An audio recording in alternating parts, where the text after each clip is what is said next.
मित्रांनो, पार्टी करायची आहे तर मग चला ना, सोलापूर बरोबरच विजापुरात प्रसिद्ध असलेल्या चाचा मच्छी ढाब्यावर. चाचा मच्छी ढाबा, विजापूर रोड, टाकळी, सोलापूर.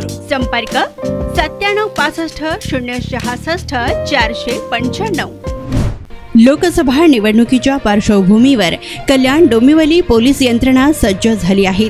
डोंबिवली पूर्वेकडील टाटा नगर परिसरात एक इसम बेकायदेशीररित्या विनापरवाना पिस्तूल बाळगून फिरत असल्याची माहिती मानपडा पोलिसांना मिळाली होती.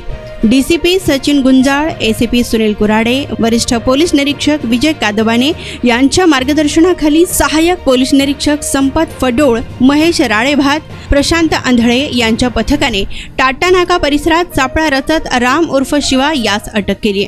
या आरोपीकडून एक विदेशी बनावटीचे पिस्तूल व 2 जिवंत काडतुसे हस्तगत करण्यात आली आहेत. तर या विदेशी बनावटीच्या पिस्तुलांवर मेड इन चायना असा मजकूर लिहिण्यात आलेला आहे. आरोपी विरोधात या आधी देखील डोंबिवलीतील विष्णुनगर, मानपडा तसेच पनवेल शहर, टिटवाळा पोलीस स्टेशन येथे पिस्तूल बाळगणे, त्याची खरेदी विक्री करणे अशा प्रकरणामध्ये 6 गुन्हे दाखल आहेत. आरोपी शिवा हा सराईत गुन्हेगार असल्याची माहिती मानपडा पोलीस ठाण्याचे वरिष्ठ पोलीस निरीक्षक विजय कादवाने यांनी दिली आहे. आता अलीकडे जाहीर झालेली लोकसभा निवडणूक 2024ची त्या अनुषंगानं माननीय पोलीस आयुक्त डोंबरे सर ठाणे यांनी आम्हा सर्वांना आपल्या परिसरामध्ये निवडणूक शांततेने भयमुक्त होण्यासाठी कोणाकडे अवैध शस्त्र असा वापर करून जर काही तणावाचं वातावरण निर्माण करत असतील किंवा हल्ला करत असतील तर अशा आरोपींच्यावर कारवाई करण्याच्या आम्हाला सक्त सूचना दिल्या होत्या.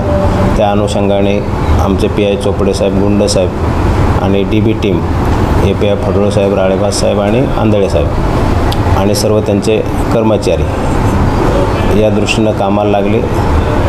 त्यांनी मग माहिती काढली की एक इसमाकडे असं अवैध शस्त्र आहे आणि सदर इसमा टाटा नाका या भागात येणार आहे. तर 2 दिवसापूर्वी मग त्याप्रमाणे सापळा रचला. जो संशयित इसम आला मग त्याला ताब्यात घेतलं. तर त्याची अंगझडती त्वरित घेतली असता त्याच्याकडे एक विदेशी बनावटीचं अग्निशस्त्र मिळून आलं. पिस्टल या स्वरूपातलं आहे. 2 राऊंड पण त्याच्यामध्ये आहेत, जिवंत आहेत. ते मेड इन चायना त्याच्यावर लिहिलेलं आहे. ते शस्त्र त्याने कुठून आणलं, कशासाठी आणलं याबाबत पोलीस चौकशी करत आहेत. यापूर्वी त्या आरोपीवर गुन्हे दाखल आहेत. Dombivli police station, Juhu police Thane, Titwala police Thane आणि मानपडा. तर स्वतःसाठी तो शस्त्र वापरतो आणि दुसऱ्यावर हल्ला करण्यासाठी किंवा विकण्यासाठी पण, असं त्याच्याकडे चौकशी केली असता आम्हाला समजलं. अजूनही चौकशी करीत आहोत. आरोपीचं नाव काय? आरोपीचं नाव राम उर्फ शिवा कनोजे आहे.